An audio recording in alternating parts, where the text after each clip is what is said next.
ஆகையினால தயவு செய்து திருச்சபை மக்கள் நினச்சிருக்கு நான் வந்து ஏதோ யார்கிட்டயாவது பணம் வாங்கிட்டு அவங்களுக்காக நான் பேசுகிறேங்க, தயவு செய்து நினைக்க வேண்டாம்.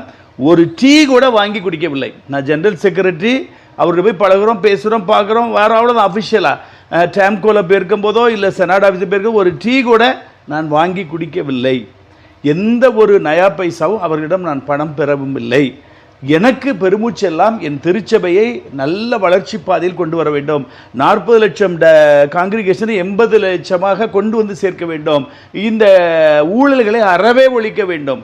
நம்முடைய திருமணத்துக்குரிய சொத்து 1 சென்ட் இடம் கூட லீஸுக்கும் கொடுக்கக்கூடாது, விலைக்கும் கொடுக்கக்கூடாது.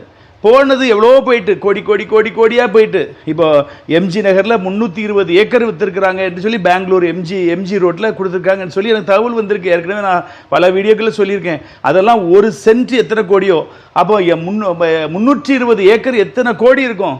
அதெல்லாம் எவ்வளவோ போயிட்டு. ஆனால் இனி 1 சென்ட் இடம் கூட நம்ம விற்கக்கூடாது, லீஸுக்கு கொடுக்கக்கூடாது.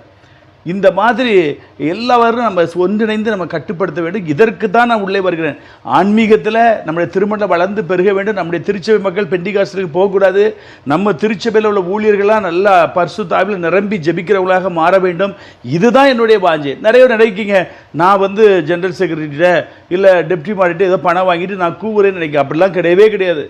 அவர்கள் இப்பொழுது நிர்வாகத்தில் இருக்கிறார்கள்.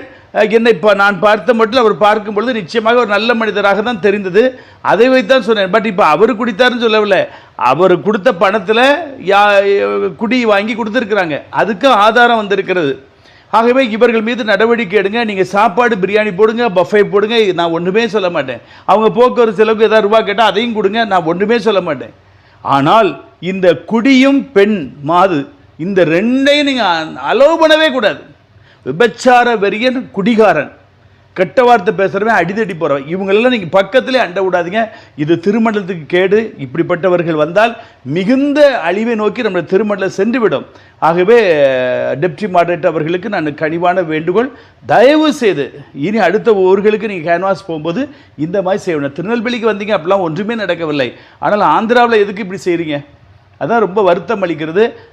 எலெக்ஷனில் பெண்கள் சப்ளை பண்ணக்கூடாது, ட்ரிங்க்ஸ் சப்ளை பண்ணக்கூடாது. நீங்கள் அவங்களுக்கு சாப்பாடுக்கு எவ்வளோ வகை வகையாக தினம் சாப்பாடு கொடுத்தாலும் கொடுங்க. அது மாத்திரமல்ல, தேர்தல் தள்ளி வைக்கப்பட்டிருக்கிறது. தேர்தல் வந்து இப்போ நம்ம நேற்றைய தினம் ஒரு வீடியோ சொன்னோம். இன்னும் நமக்கு கொஞ்ச நாள் தான் இருக்குது, இதுக்குள்ளே இறுதி வாக்காளர் பட்டியலாம் வரணும், இன்னும் வரவே இல்லை என்று சொன்னோம். எந்த இடத்துல வந்து அவங்க வாக்காளர் தங்க வேண்டும், எங்கு ஓட்டு போட வேண்டும், ஒரு தகவலும் வரவில்லை என்று சொன்னோம். இப்பொழுது நீதிபதி அவர்கள்